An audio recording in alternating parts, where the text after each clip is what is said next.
ఆంధ్రప్రదేశ్ రాష్ట్రంలోని red book రాజ్యాంగం red carpet వేసి మరీ పరిపాలిస్తున్నట్టుంది.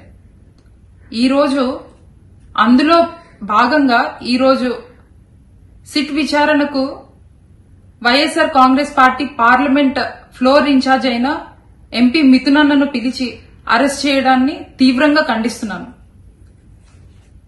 ఈ లిక్కర్ వ్యవహారం ఎలా ఉందంటే, మొదట్లో 50,000 కోట్లు స్కామ్ చేశారన్నారు, తర్వాత 30,000 కోట్లు స్కామ్ చేశారన్నారు, తర్వాత 18 కోట్లు స్కామ్ చేశారన్నారు, ప్రస్తుతం 2,000 కోట్లు స్కామ్ చేశారన్నారు.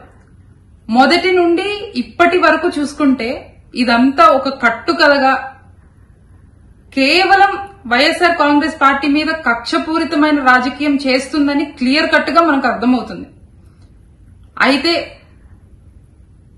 కూటమి ప్రభుత్వం ఏర్పడిన రోజు నుండి ఈ రోజు వరకు జగన్మోహన్ రెడ్డి గారికి అత్యంత సన్నిహితంగా ఎవరైతే ఉన్నారో, వైఎస్ఆర్ కాంగ్రెస్ పార్టీలోని కీలకంగా నాయకులు ఎవరైతే ఉన్నారో వాళ్ళందరినీ అక్రమ కేసులు పెట్టి అరెస్ట్ చేయడం జరిగింది.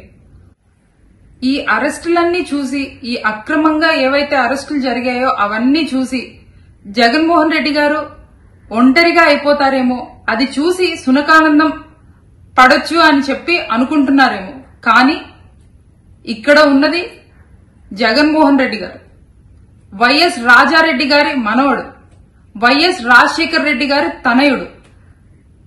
సొంత పార్టీని పెట్టి ఢిల్లీని ఢీకొట్టి కోట్లాది మంది అభిమానులను సంపాదించుకున్న వ్యక్తి.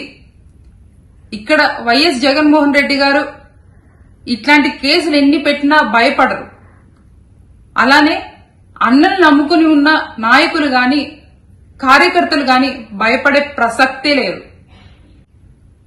అదేవిధంగా ఈరోజు మిథునన్న అభిమానులే కాని, మరీ ముఖ్యంగా మిథునన్న కుటుంబ సభ్యులకి అధైర్యపడకుండా ధైర్యంగా ఉండండి.